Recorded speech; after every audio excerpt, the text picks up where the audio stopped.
पूरी धरा भी अगर साथ दे तो कुछ और बात है, तू जरा भी अगर साथ दे तो कुछ और बात है। यूं तो चलने को एक पाँव से भी चल सकते हैं लोग, लेकिन दूसरा भी अगर साथ दे तो कुछ और बात है।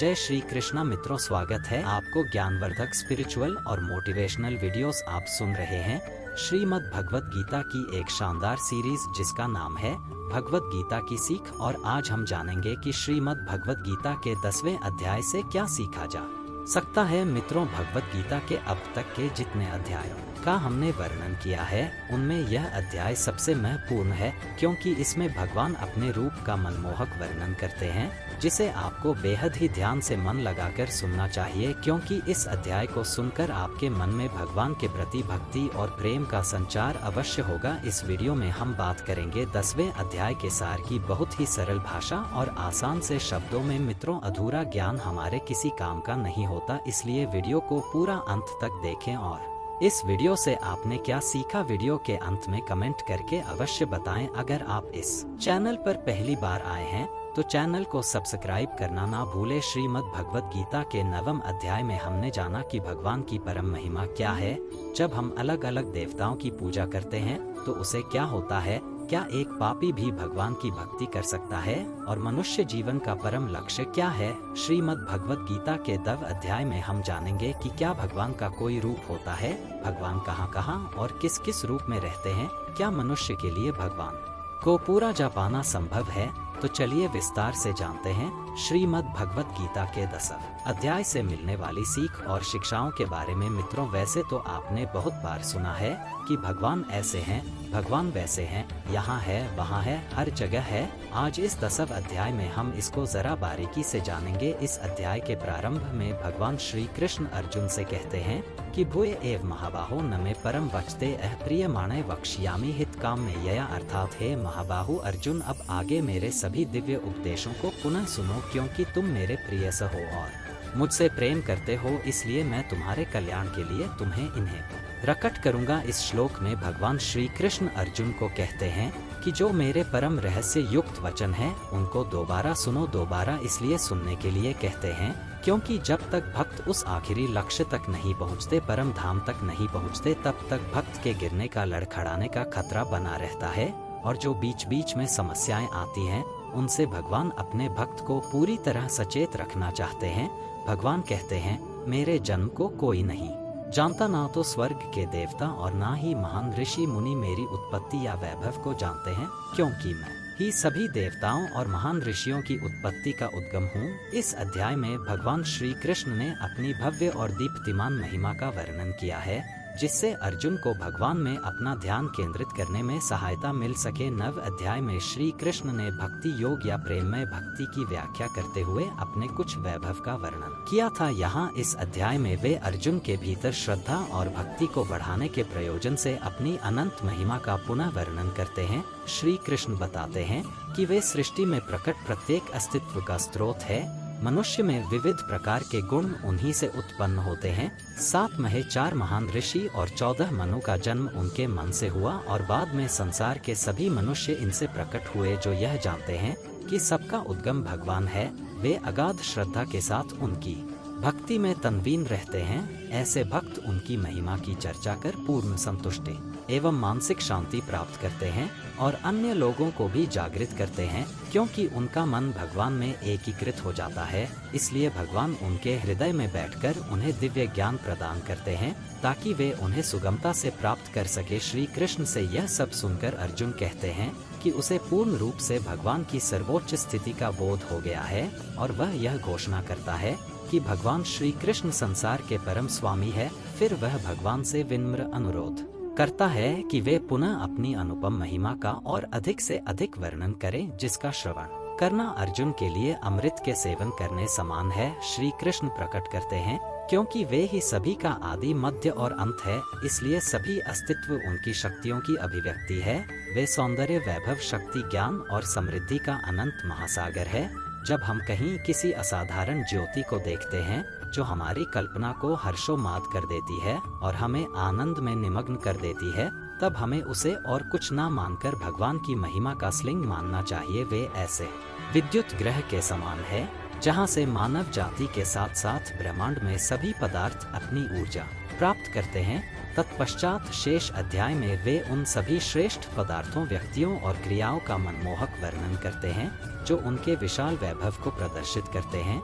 इस प्रकार से वे यह कहकर इस सुंदर अध्याय का समापन करते हैं कि उन्होंने अभी तक अपनी जिस अनुपम महिमा का वर्णन किया है उसमें उनकी अनंत महिमा के महत्व का अनुमान नहीं लगाया जा सकता, क्योंकि वे ही अनंत ब्रह्मांड को अपने दिव्य स्वरूप के एक अंश के रूप में धारण किए हुए हैं। इसलिए हम मनुष्यों को भगवान जो सभी प्रकार के वैभव का स्रोत है उन्हें ही अपनी आराधना का लक्ष्य मानना चाहिए। आगे भगवान कहते हैं, युमाम जन्मादिम च वती लोक महेश्वरम आमु समर येषु सर्व पापे यह मुचते, अर्थात वे जो मुझे अजन्मा, अनादि और समस्त ब्रह्मांड हो के स्वामी के रूप में जानते हैं, मनुष्यों में केवल वही मोह रहित और समस्त बुराइयों से मुक्त हो जाते हैं।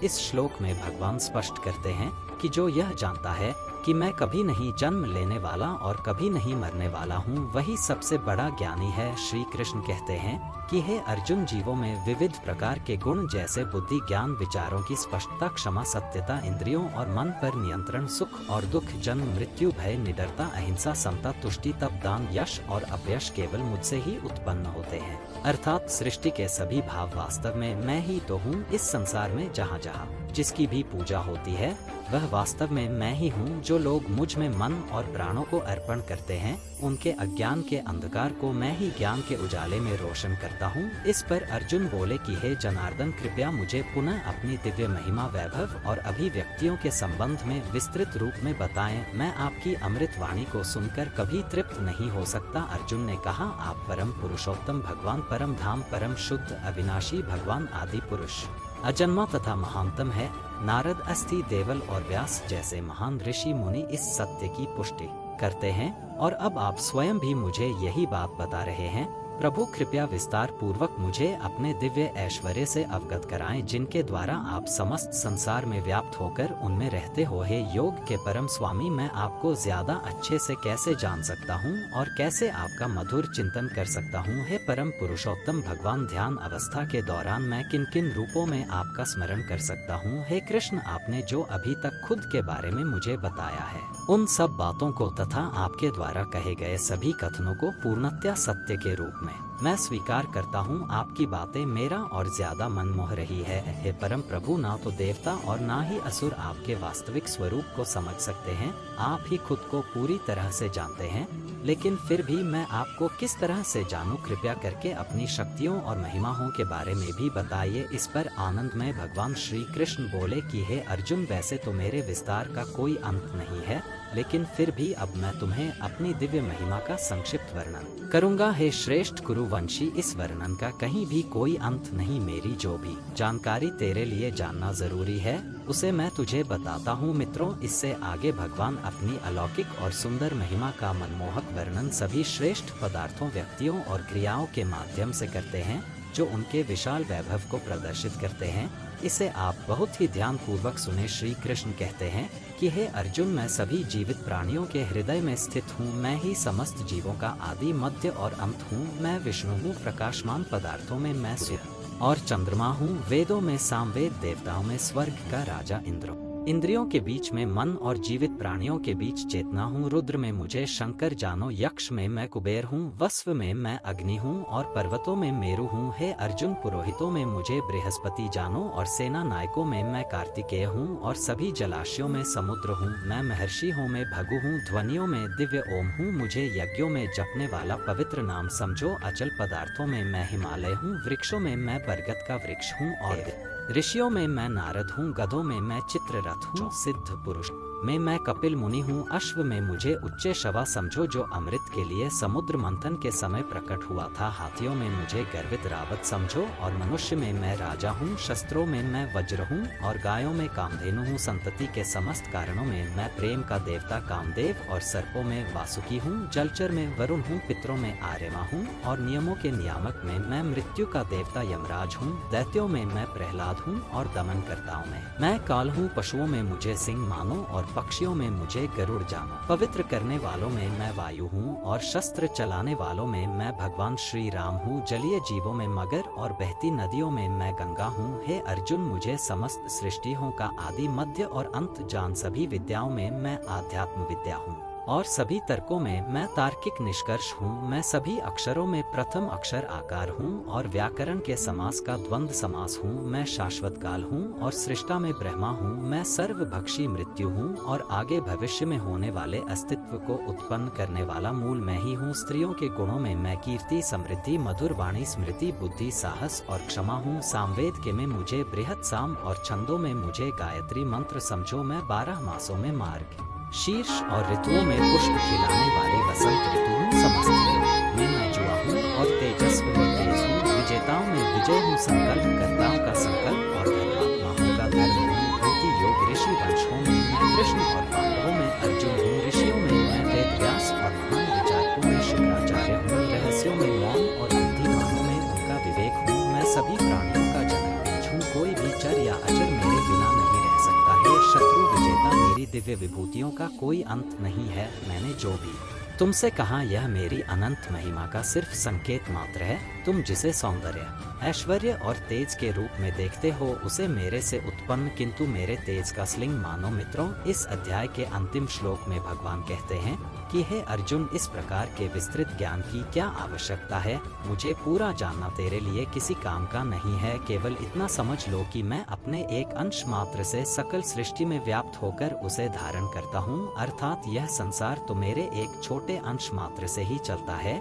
दोस्तों, इस अध्याय में आप जान गए होंगे कि ऐसी कोई जगह नहीं है जहाँ पर भगवान ना हो और श्री कृष्ण ने यह भी कहा है कि अर्जुन को ना तो ईश्वर को पूरा जानना जरूरी है और ना ही वह पूरा विस्तार में भगवान को जान पाएंगे। दोस्तों, इसको आप अपने जीवन में इस तरह से जोड़कर देखिए कि जैसे भगवान ने कहा कि मैं अनंत हूँ और तू उतना ही जान जितना तेरे लिए जरूरी है, ठीक उसी प्रकार से हमें भी अपने जीवन में उन चीजों को जानने में अपनी ऊर्जा और समय व्यर्थ नहीं करना चाहिए जिनका जानना हमारे लिए जरूरी नहीं होता। सिर्फ हमें इतना ध्यान रखना है कि ऐसा कौन सा ज्ञान है जो हमें अपनी मंजिल तक पहुंचाएगा। हमें सिर्फ उतना ही ज्ञान अर्जित करके अपने कर्म में लग जाना चाहिए। इधर उधर की बातों में पढ़कर विचलित नहीं होना चाहिए। मित्रों, मैं आशा करता हूं कि आपने इस वीडियो से बहुत कुछ सीखा होगा। हमें कमेंट करके जरूर बताएं। वीडियो को लाइक करें और अपने प्रिय लोगों के साथ शेयर अवश्य करें और ऐसे ही ज्ञानवर्धक वीडियोस पाने के लिए अनमोल साथी चैनल को सब्सक्राइब करके घंटी जरूर बजा दें। भगवान श्री कृष्ण को हमेशा प्रसन्न रखे। जय श्री राधे कृष्णा। राधे राधे।